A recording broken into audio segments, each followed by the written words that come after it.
We have a couple of other panelists as well. So just a little snapshot of who I am. I went to university at age 10 to learn how to code just to make my own games. So I was more of a hobbyist back then.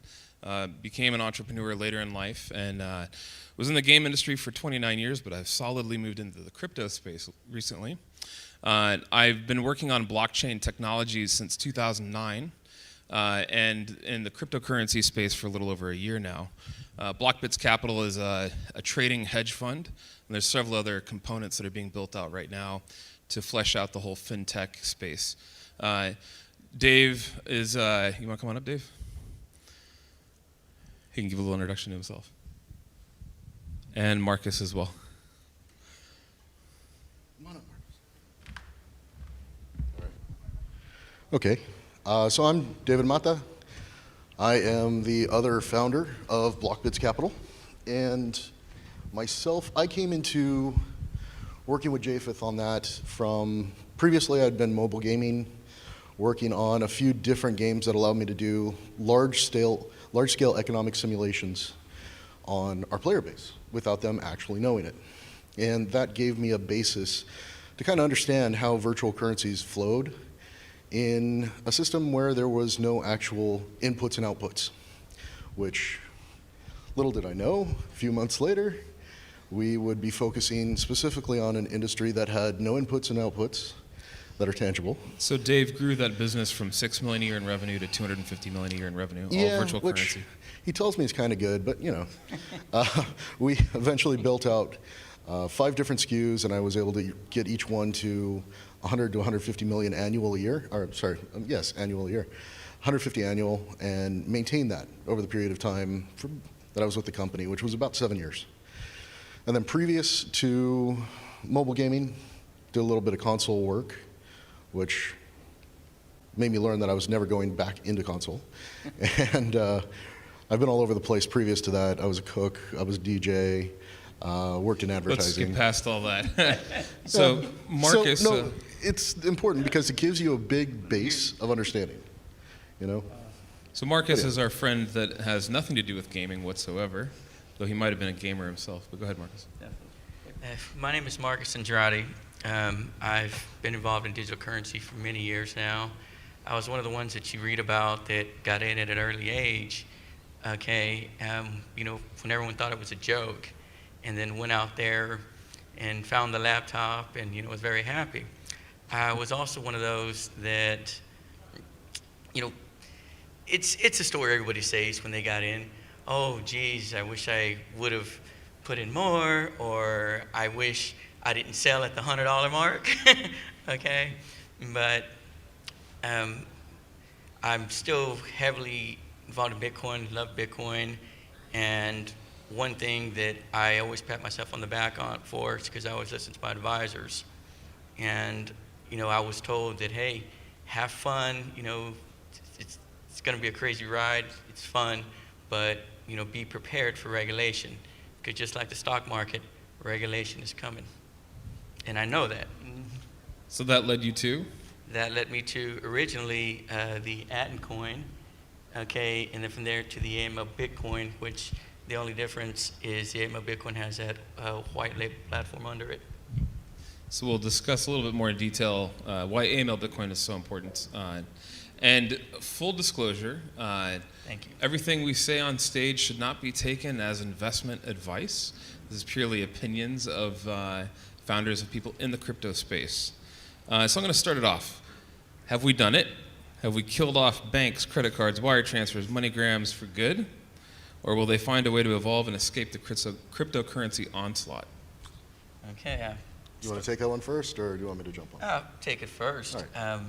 We haven't killed them off, and actually they're going to adopt it. That's my strong belief. They're going to adopt it. They're definitely going to adopt it. Now, what you see sometimes, and you don't just see this in banks, you see this with countries, okay, is that one CEO will say something totally negative about digital currency, okay, and then at the same time they belong to some foundation and what they're doing is buying it up, then maybe a few months down the line, they'll say something different. Good example, Mark Cuban, okay, called Bitcoin a bubble, okay, said all types of things about Bitcoin. Now what happened? He just announced that the next season they're going to be accepting Bitcoin. Okay, look at China. At the stadium. At the stadium. Look at China. And now remember, with all the respect here, ladies and gentlemen, not giving investment advice. I'm not telling you what to buy. These are my personal thoughts. They do not reflect the company that I'm involved with, because I'm not trying to upset the SEC. Okay, being as blunt as possible. But look at China. China will say something, oh, I'm banning Bitcoin, and Bitcoin is garbage, and all types of stuff. What happens? They go out there, their government gets heavily involved into Bitcoin. Why they make those comments, the digital currency drops, Bitcoin drops. Another few weeks later, they issue a statement that totally contradicts what they said a month prior. Okay, then the value goes back up. So you got a lot of countries that are doing that. You have some banks, okay, some CEOs of banks, I'm not going to mention the names, that are currently doing that. And for these reasons, regulation's coming. Well, in my opinion, only Sauron is the one that cannot be named. So I will say his name, Jamie Dimon. He's the CEO of JP Morgan, right? Well, you got more courage than me, because I wasn't going to say that one. I'll go right at him. It was great. On September 12th, he made a statement that Bitcoin was a joke, it was a bubble, and that any of the employees in his company that purchased Bitcoin would be fired. In about an hour, Bitcoin dropped about $1,000 in value, and when it hit the bottom of that drop, his company purchased $484 million worth of Bitcoin, which is one of the issues that the industry has right now. Is while there is regulation coming, there isn't regulation preventing that type of market manipulation. So it becomes a risk factor, which is one of the reasons why banks haven't really jumped in. But ultimately, banks became the massive systems they are simply because they know how to adapt and take over anything that they can get into. So what we're going to see more of is banks doing business with cryptocurrency companies, we hope.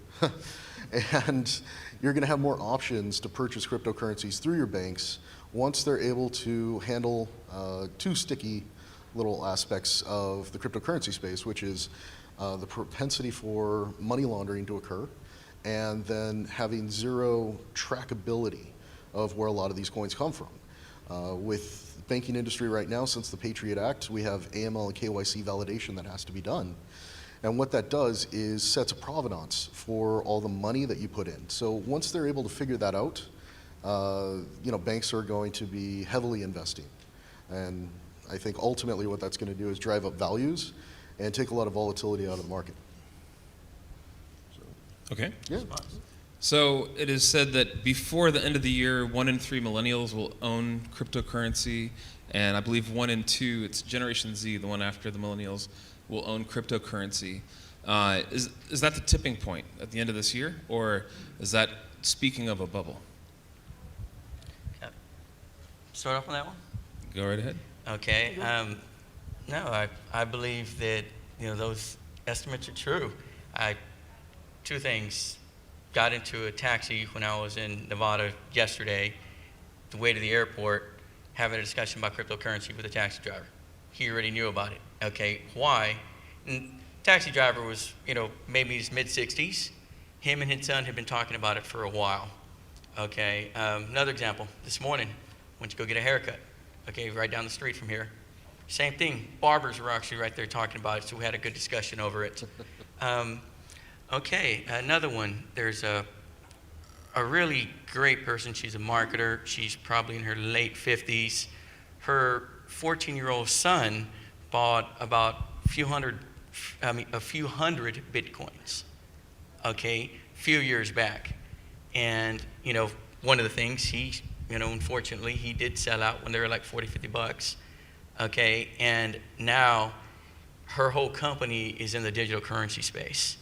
So I do believe the millennials are the ones that are driving this, and it's all about education. And it's a fair statement to say that more millennials are coming on board, and there will be before the end of the year. Yeah, I think ultimately what we have with those particular groups is that they're very focused on technology. And when I think that we may have hit saturation point is when the baby boomer generation starts talking consistently about the value of cryptocurrency, and AARP magazine starts having articles about it. Until then, I think we've got a lot of room to run. You know? There's only about, it's safe to say, way less than 0.5% of people worldwide that understand or know about digital currencies or even know how to get into digital currencies. I think that's a fair statement. I think it's projected that in the next couple of years it'll be 2%, so more than 5x growth. Oh yeah, in the that's number of people. definitely. Look at the market cap from beginning of the year to now. Well, yeah, Almost so 10x. as a point of reference on that, at the beginning of 2017, the global market cap for coins was roughly $40 billion. All right, and at the end of 2017, it had reached around 280 billion. And as a point of reference, Goldman Sachs is worth 92 billion, and at that point, Bitcoin was at 123.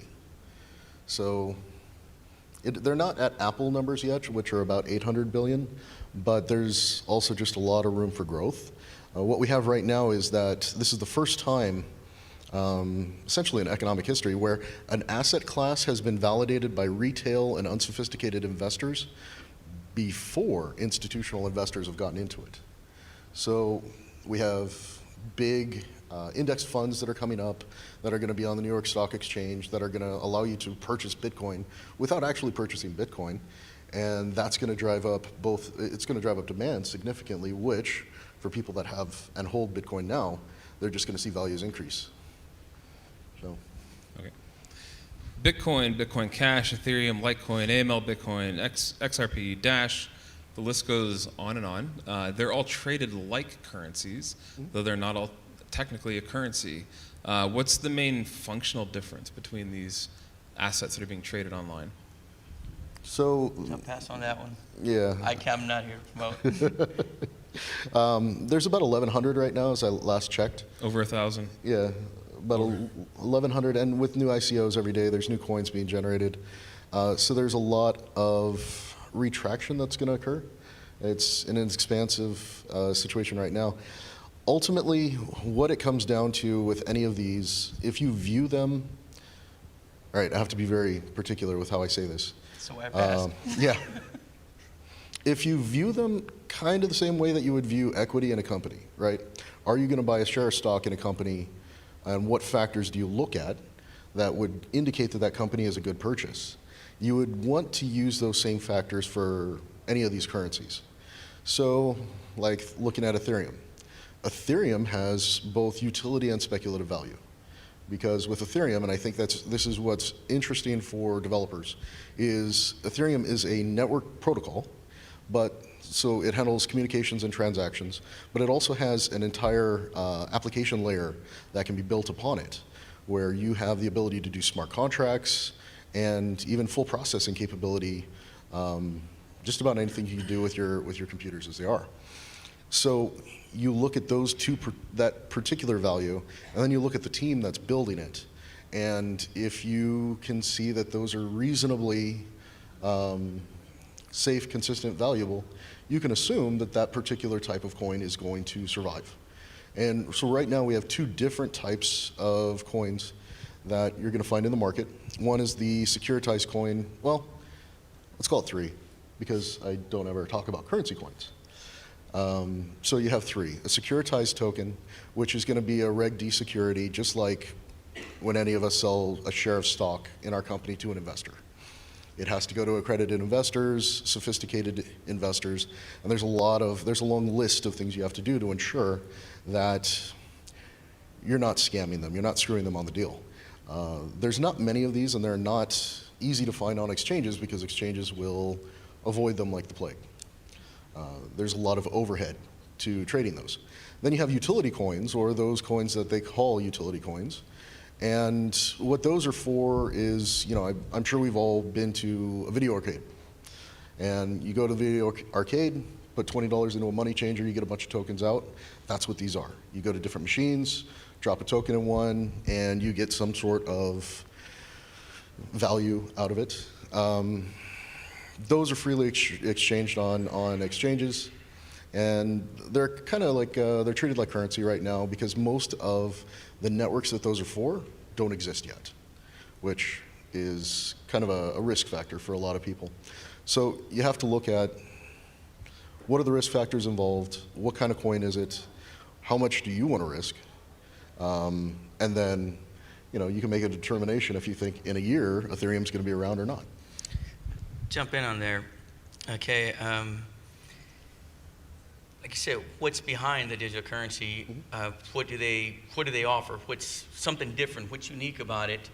And if you know the true identities of those behind it, regardless if it's an anonymous digital currency, regardless if it's another Bitcoin, okay, and not just what country they're in, okay, how easy is it or how hard is it to enforce any laws or lawsuits in those actual countries? Because sometimes with some digital currencies that come out in the market, they'll selectively pick a country where they know they're 100% safe, or at least they hope they're 100% safe. Mm-hmm. That's actually pretty common, but I mean, to sum it up, just is the team credible? And are they in a place where there is actually force of law? Exactly. And in cases where those are, that's a better chance of that coin surviving. Okay. So volatility. A couple days ago through yesterday, the entire market cap dropped by almost 20%, and then bounced back this morning A significantly. little bit more than 20%. Question is, how do you mitigate against volatility? What scares you about the volatility, and can you take advantage of it? I don't, remember, not investment advice, and, literally got off the phone with my attorney right before I walked in here. Okay. Me personally, I think that digital currencies is volatility is always going to be there. Okay. Right now, I think it lined out, and, I think it's going to go through the roof. Digital currency market is more hotter than the stock market. But, I think it's going to go through the roof. You're always going to see volatility. You're going to see a huge spike, then it's going to come down a bit, and then it's going to continue to grow. That's my opinion, and that's my personal opinion, and I'm not telling anybody here to make any bets based off of my opinion. What scares you about the volatility? That's a good one. Scares me about the volatility. All that's telling me is that somebody just took a dump. Okay, somebody just poured, however much they had, or poured, maybe 50, 60% of the holdings or 30% of the holdings to cause that. Or some CEO or somewhere or some country just issued out a negative statement, because unlike, the dollar or the fiat, there's a capped amount that's out there. And why do people get involved in digital currency?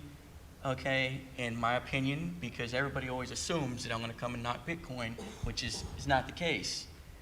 Because they like decentralization. They like the fact of, hey, the values with the people. Okay, Venezuela. Look what's going on with Venezuela. Look what happened to Greece. Look how that changed, with Bitcoin. Mm-hmm. What happens if North Korea invades South Korea? Okay, or with us and our president, we go into South Korea. What's that going to do to the South Korean economy? Okay, I could go on and on. Go ahead. So for me and for what Japheth and I do, volatility is a good thing. Volatility is something that on a short cycle you can trade against. Be pretty successful about it, particularly if you're using algorithmic trading or you're strong with technical analysis. That volatility is going to go away. What we're going to see is that as more institutional money comes in, the volatility is going to bleed out. But what we're going to have is more linear moving markets, like what we're used to with stocks and bonds. And what's important for, say, merchants would be that the volatility bleeds out, but a continual growth pattern emerges. And so one thing that I've been telling several the merchants that I know where I live, it's like, guys, if you start taking Bitcoin or Ethereum or Litecoin right now, yes, tomorrow you may wake up and you've lost 40% of whatever you received. And then in 3 days, you might be up 120%. And so you just have to look at it as this is an asset class that if you look at it for mid to long term, the volatility is kind of irrelevant because it's just a continual upward trend, and strategize your business around that. Yeah, wait, was there anything else to the question? We'll just leave it at that for a moment. Okay. It was about volatility and what scares you. Nothing scares me. Okay. The only thing that really scares me is when there's volatility, like what happened, 2 days ago, where I go to sleep at 1, I wake up at 6, and 40% of the market is now gone. That sucked. So don't be a moment by moment fretting over the currency Right. value. Just look at it and go, be like, what's his name, Alfred E. Newman. Long term. What, me worry? You know? So the SEC has come out and said that cryptocurrency and gaming make a very strong union. This is a gaming conference. Aside from virtual currency rewards in games, which is kind of an obvious position for cryptocurrency and gaming, what other applications do you see cryptocurrency holding with gaming? All right, so any of us that have worked in mobile gaming for any period of time already know how to work with virtual currencies. And we already know that generally one of the biggest problems we have is casual fraud related to the purchase and use of virtual currencies. With how the blockchain is set up, it's essentially a one-way transaction for that entire network. And there's transparency, even if that transparency is secure. There's no way for somebody to, one of the most common things that we had when I was working on my last mobile game was somebody would make a purchase, a large purchase, buy everything, use it, and then an hour later file a chargeback with their credit card company. And the credit card company, since there was no valid swipe, the credit card company would just return the money to them, which wash, rinse, repeat, 4 to 5% of our purchases daily had that kind of fraud, which is significant. To interject on that too, with in the gaming, I don't see it happening, okay, unless they're using compliant digital currencies, cryptocurrencies that are, your true identities of the sender, the receiver, okay, that are AML, KYC compliant, because they have current laws that are already there that they have to strongly enforce. And knowing true identities, that's not where you trust the users during the onboarding process, during the registration process, to upload their own data. Okay, I think it has to go a step farther than that. When the data upload is being done by trusted parties, where those trusted parties are the ones that have all the liability in the event that it's not really them. Well, I think it's also important to realize that blockchain technology is designed for a trustless environment. Oh, and I mean, what Transparency, least security. trustworthy source of revenue is there than the gamer? So, yeah, it's one of those things where you can cut away a lot of fraud because essentially that refund apparatus that's used and abused is gone. And then you have the ability to do your transactions for a much lower amount, especially if people are making large purchases and depending on the currency that you're using, you're not going to just get an efficiency on the transaction at the point of sale. With us, we were in, 55 different countries. And so we were taking currencies in every local currency. We were having charges from our bank at a wholesale rate of 4.5% to convert those currencies into US dollars. Well, with taking a cryptocurrency, the only exposure that you have is at the point that you sell it to an exchange, sell it out on the market, and that could be 25 to 30 base points, which is 1/4 to 0.3 of 1%. So it's a huge cost savings. Before you know it, That's a very good there will example. be technology available. You can ask me eventually how I know that where the sender and receiver, they can do the exchange between themselves, okay? But where the platform, where the AML and KYC and all the onboarding, is there for them to do it, so where there's actually 0 transaction fees. Let's move to the valuation, the speculative value of Bitcoin. So I think this morning it's around 12,000 a coin. 12.4 last I checked. 12.4? Correct. That valuation per coin is really based on future use, speculative use of the coin. In other words, there's maybe 1 to 2 billion traded across the exchanges daily, but only tens of millions being used in real-world transactions, from flights being bought on Expedia, Teslas, pizzas.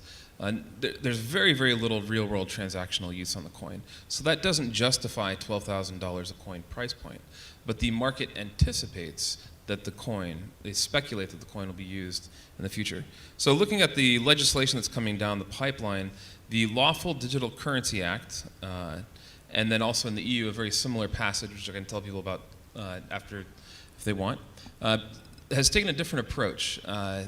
China, it was a mess for a while. First, they tried to ban cryptocurrency, but it's a decentralized application. There's no IP address to block, so people were trading in person from phone to phone using QR codes.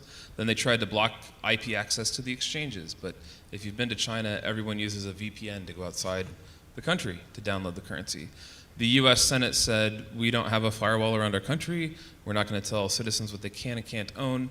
So this law that's being drafted says that US merchants, the one thing the government can control, can only accept AML compliant cryptocurrencies. And the EU, knowing that the US strong arms everyone in the world into compliance, they're raising up to the top of the EU Parliament a very similar bill. So with all that said, where do you see this affecting the speculative value of Bitcoin, and what do you do as an investor knowing this is coming down the pipeline?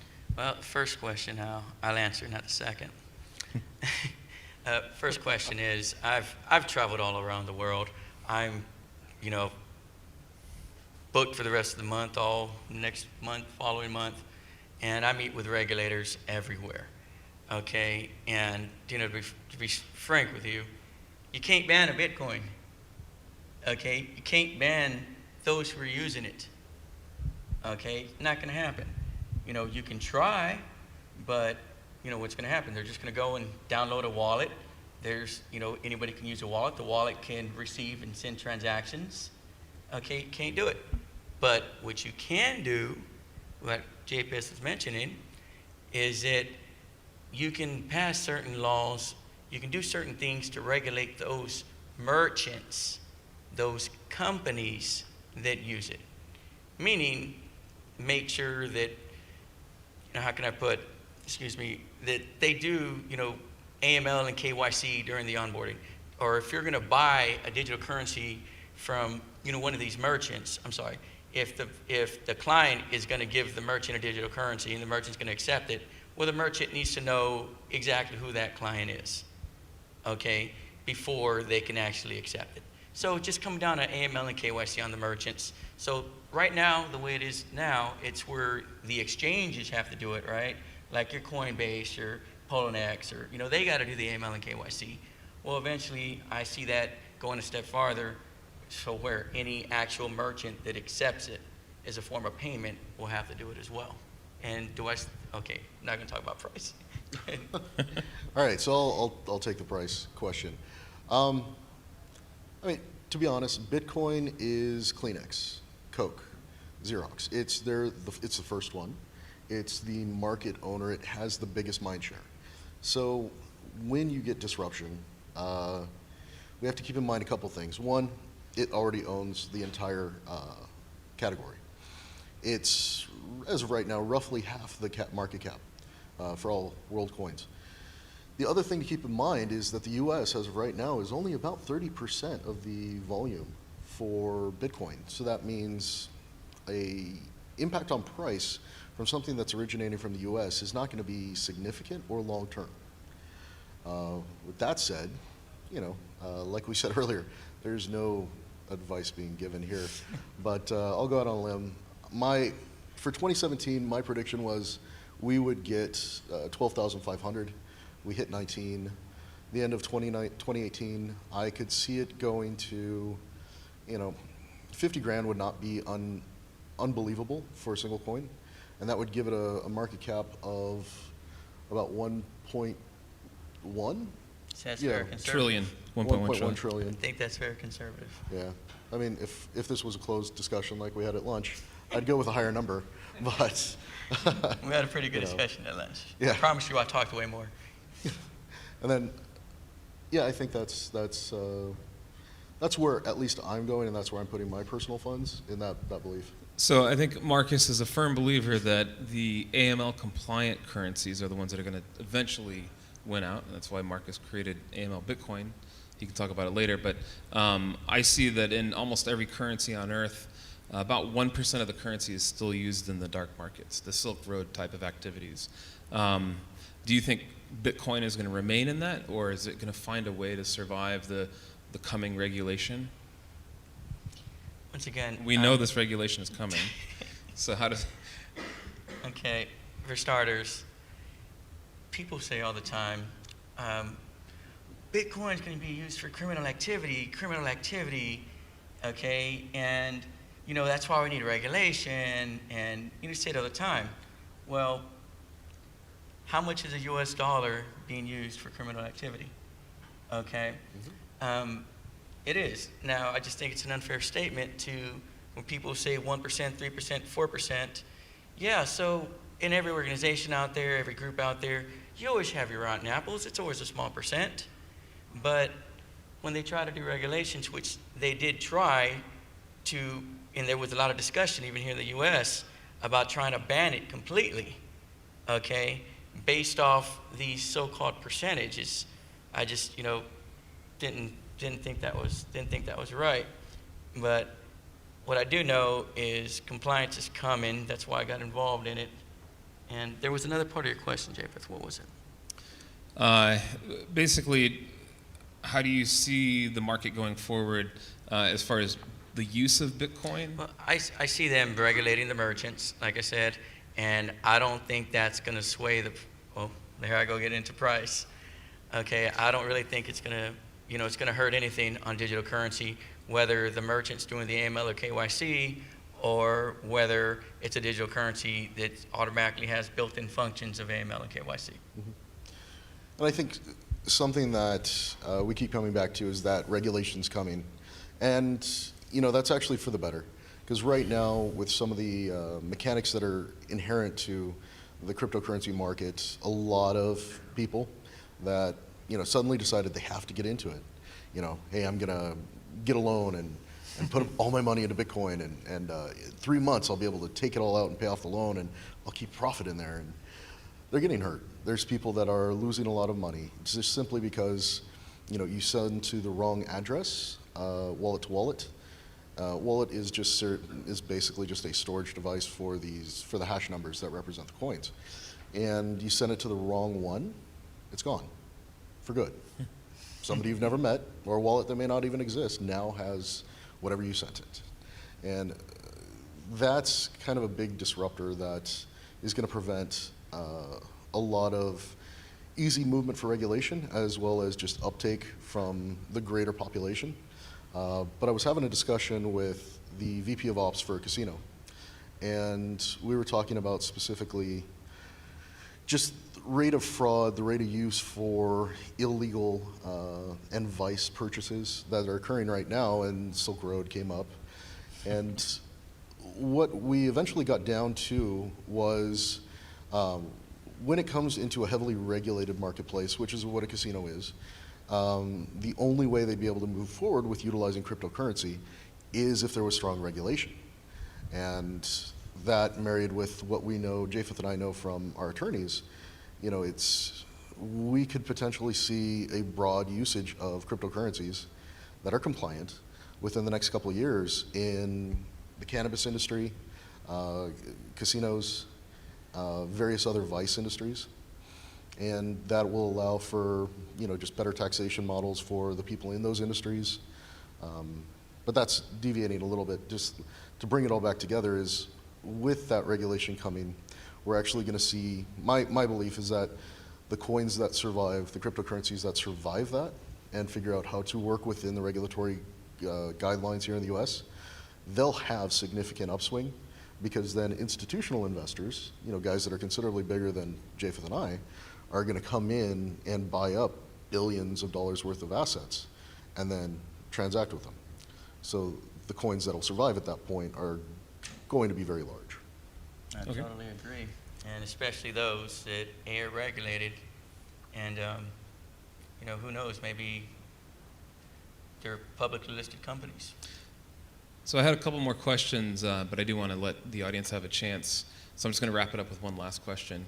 Is your philosophy to buy low and hold through the long, or are you actively trading? If you are, what's your trading strategy? And then lastly, what percentage of your personal assets are tied up in cryptocurrency? Well, are you a true believer? Well, your first two questions I'm not going to answer, obviously. Okay, but your last one, okay, if my wife would allow me to, I'd have everything in digital currency. Okay, happy wife, happy life, right? So when it comes to trading philosophy, mine is to buy high as often as possible and sell low, and just repeat that cycle until I'm done. And I don't have to worry about it anymore, and I can go take a nap. I think, Remember, this is not investment advice. yeah, if you follow that advice, that is a terrible choice. Overall, I think if anybody were to ask me what I am doing, I'm taking two different approaches. One is a long-term hold, and that would be not in Bitcoin, and as well as a medium-term hold in a couple non-US coins that I think within the next 6 months will probably do pretty well. And myself, I look at something, my own strategy is if I can turn it in 2-3 days for a decent percentage, I will. Otherwise, I'm going to buy and hold for months because I can be patient. I have the luxury to be patient. Praise the Lord on that. And then as far as how much of my money is in cryptocurrency, well, I would say all of the money that my wife doesn't know about is in cryptocurrency. Is she going to watch this film? You know that, right? She'll probably give me a hard time. There's a bit. So you're both firm believers. Yeah. Okay. Well, The thing is there's so much room for growth, and it's a brand new asset class that institutionals haven't even come into. There's just, if you pick one of the top 5 coins, you have a pretty decent chance of doing okay. Fair. okay, let's open up to some questions from the audience then. All right, hold on one second. Only got one mic, so I'm going to go to the closest, and then you're next. Dean. Yeah, Dean Takashi at GameSpeed. I was curious how much you believe in the anonymity of cryptocurrency and buying it, and if the FBI subpoenas Coinbase to get all their wallet information, what does that anonymity all of a sudden just disappear, get violated, or do you believe that it actually really will stay anonymous? Is that a question? Oh. I could say here in the U.S., have no expectation of anonymity in any way. I would debate that. Okay. The IRS can already track Bitcoin. Okay. Reason I say is because look at the onboarding process on the ID verification with a lot of these companies. Okay. For instance, I'm asked all the time, hey, you were doing Antcoin. What happened to the aim of Bitcoin? How did it? Well, you're doing the same thing that a lot of these exchanges are doing. Okay. They were trusting people to upload their own data. KYC docs. AML and KYC documents. And, one of the reports that I got one day where I said, I got to pull this off the market, go back to the thinking cap, and, the thinking table, and I got to figure out this ID verification issue, is a lot of these exchanges, and I'm not trying to knock any of them here today, I respect all of them, they trust people to upload their own biometrics or upload their own passports or driver's license. I can tell you one of the exchanges, okay, or one of my guys literally uploads a copy of a driver's license, fills out a form, and all that form does is, they scrub the driver's license to the data that was put up on the form, right? Then they tell you to upload a picture of you, take a selfie. Well, what if it's a stolen driver's license or passport? And what if I got your picture off social media? So I ended up getting, a report, saying, hey, we're building a brand on AML, KYC, knowing the true identities of the senders and receivers. Something like that would totally massacre us. Okay, so, that's the change to the Bitcoin from the altcoin, was that we're using certified digital identities, where the upload is done by trusted parties. Okay, but sorry for taking it a little further than that. If a true person wants to hide his identity, he can. Okay, with a Bitcoin. Not for long. That's not for long, because with the data mining tools available, if the exchanges were a little less junior than they are in how they approach data, service, and compliance, it would be actually fairly easy to track who a person is, where they're from, and So, we've already seen that the if IRS. we were in I'm not Vegas, gonna- I'd say put your money where your mouth is, and we run a test. I'm not. We'd I'm open not up our gonna. laptops right now. I'm not gonna name who it was that Marcus is referring to. The network that did this, but all the major banks use this KYC AML verification software, and the picture that they uploaded was Homer Simpson, and Homer Simpson's driver's license. And imagine if you're $2 million into a project. passed. Okay, and yes. So they created their own system. But I mean, the point is, right now, AML KYC is virtually non-existent in crypto.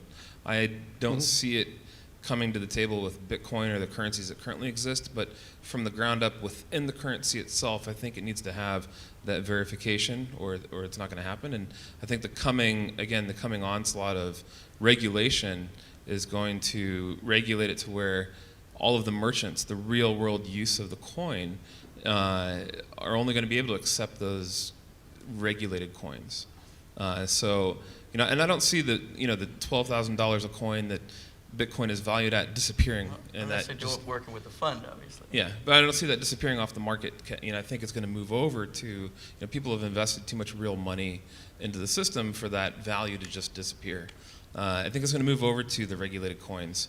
And once you can only use a regulated coin to buy stuff in the future, ones that are tied to your KYC, your driver's license, passport, and biometrically, ensuring that you are who you say you are. I'm gonna jump on the Bitcoin craze for now, but when the regulated coins start coming to market and that legislation comes, I'm moving my assets over. So. Remember, I didn't talk about assets. Gentlemen, I just want to say I'll be the first to congratulate you on your success so far. My question is for Mr. Mata. Mr. Mata, I'd love to see your thoughts on Stellar, and to a larger extent, cryptocurrencies which are essentially pre-mined. All right, my thoughts on what? Stellar. Stellar. Good question. Honestly, that's not one that we've investigated heavily, because at the first stage, when I'm investigating something for us to deploy funds to, I want to make sure that the team that's in place, I know the identities, they've been verified and validated working in that particular area, and they have credibility. They didn't pass that first stage, so I didn't go any further. And then, what was the second part of your question? I have bad hearing, so I had a little hard time hearing you. One of the benefits touted by Stellar is that the coins themselves are essentially pre-mined. So you wouldn't need to have all the maybe the roadblocks you see right now with Bitcoin. Okay, so there's a few different methods of mining. One is called proof of work, which is what we're used to. That's the GPU miners. Proof of stake is where one coin, basically you get more coins based on how many of those coins you hold. And that seems to be a little more of a... And you got a hybrid coming out. Yeah, the hybrid models. Proof of stake, proof of work hybrid. Yeah. And ultimately, I think overall, that coin being pre-mined, that's fine. You're just issuing a large number of coins. You've basically issued your entire inventory. Now your inventory is going to be utilized, done. That doesn't give you a lot of room to run in the future if you have to do, if you have to raise more funds or, focus on generating revenue for a long period of time. So ultimately that could hurt your firm or your company if, you released, 100% pre-mined coins. And what are the pre-mined coins going to be used for? Yeah. Is that disclosed? Or is it just going to be used to make the owners rich? How many are being withheld? How many are being released to the market? Yeah, and also the mechanism how they're being released. For example, like Ripple, that's a great example of a bad mechanism because all the coins that are generated are given to the founders and the founders then sell them to an exchange, enriching themselves before they hit the market. So there's not really a clean answer of whether or not it's good. You just have to look at it as whether or not it's reasonable and whether or not that for your specific uses, it makes you feel good, right? I'm not going to use a utility coin that on a network that I don't think will provide me what I need, and so I won't invest in one either, And I think that properly skirts around every question you had without actually taking a hard stance. Great panel, guys. Thanks a lot for doing this for us today. Quick question. How do you guys approach the concept of taxation when it comes to cryptocurrency? We approach it by using tax attorneys. So Sophisticated tax attorneys. very sophisticated tax attorneys. The best ones money can buy. No. The taxation issue is very, very large, very real, and it leads back to the anonymity question earlier. The IRS has already proven that they can track where a Bitcoin goes because they have requested something like 10,000 specific accounts from Coinbase of people that did not properly pay their taxes. So when you take your money out and that money gets wired to you, and you're done investing it, you generate a tax event. And that tax event is based on what evidence you have. If it's for less than a year, you're going to be taxed at your salary rate, all right? Also, I should probably say I'm not a lawyer. This is not anything other than opinion. That's if you're So using your... there's a joke. Oh, go ahead. Greenberg Traurig is our lawyers, and they're the largest law firm in the U.S. The kind of running joke in-house is in 2016, there were 80,000 new users to cryptocurrency in the U.S., and of that, less than 80 reported income to the IRS from cryptocurrency. Yeah. So the joke is, if you report it, however you report it, the IRS isn't, going to be thankful. So like, They probably just won't bother. whether they agree with how you report it or not, they want to see it being reported. Yeah. If you're following the law and you're going through the ID verification stage at one of these exchanges and you're doing it properly, okay, yes, okay, there's, they will know who you are. And if you're not using a VPN when you're accessing these exchanges, yes, they will know who you are. Yeah, then so if it's less than a year, it's going to be at your salary rate, which will probably bounce anybody up into the next higher bracket or even the highest brackets. Longer than a year, it's at the Long-term capital long-term gains. cap gains, which I think is 20%. And then if you're savvy and you pull it in from your Hong Kong bank account, then it's repatriation taxes, which are even lower. I think they're 13% or something like Actually, that. they're around 5.25. Oh, okay. So when does this new law, Japheth, come into effect as far as, 21% across the board for companies? I think this tax year. This coming tax year? Really? This tax year? Okay, so if... So that's the corporate rate. So if you form a corporation, now it has to be a... Unless you're being hit with over 40% taxes, okay? Yeah. And so So you 21%, create a pass-through regardless what corporation. you feel about the guy, okay? It's referring to the One who should president. not be named. Okay. We go back and forth on this all the time. So the thing about that is if you are at that salary rate and that salary rate's higher than 20% or 21%, you could create a pass-through corporation, which you would then assign those assets to, liquidate those assets, and then they would flow through to you, and you would only have to pay at that 21% corporate rate. But that is something you would have to put together with a tax attorney. Yes. But, I was yeah, just it's about doable. to say. I know a little bit about it. Actually, a follow-up on the taxation. So one of the things in the new tax law was that they changed the 1031 rules, right? So before, like the trading pairs weren't a taxable event, but apparently, I guess they are going forward. So if you're actually doing like quite a bit of, pairs trading, right? I mean, that's going to be just a nightmare on accounting. And then, some exchanges are better than others, right? I'm reporting this stuff. Yeah, I mean, So if you've got an auto trader running and you're doing hundreds or thousands of trades an hour, I don't know how they're going to properly account for all this. I And will think happily give them a box of records and say, come at me. Yeah, that has yet to be sorted out logistically. I think it was kind of a misstep in the aggressiveness to code, create some tax code around it, and I have no idea what's going to happen. We'll see. There's just no way that can be properly accounted for. Right, and it's unduly onerous because that doesn't happen in any other asset trading. This would be unique. It was targeted And- specifically towards cryptocurrencies. Really. Right, and an issue that we have when I do a trade, my trade may actually be fulfilled in, 3 or 4 or 50 smaller transactions within that. Chains. Now, what if each one of those is an individual event that has to be reported, and we have our trading platform is doing 1,000 of those an hour? And the There's too exchanges much don't data. tell you the historical data on some of those trades. Oh, the either. exchange reporting is terrible. So, So even if they try to enforce it, it will be impossible for them to audit. So it's one of those laws. It's like don't drive faster than 55. except you can enforce that one. Catch Anyway. me. There's one over there. Hey, hello. I'm in the crypto space for a while. Now, despite the benefits of the crypto, the technology of blockchain, and the decentralized currency, there's a few bad sides of it, and the top of them is the green side. Because the mining process, the programs that we're running, they require a lot of energy.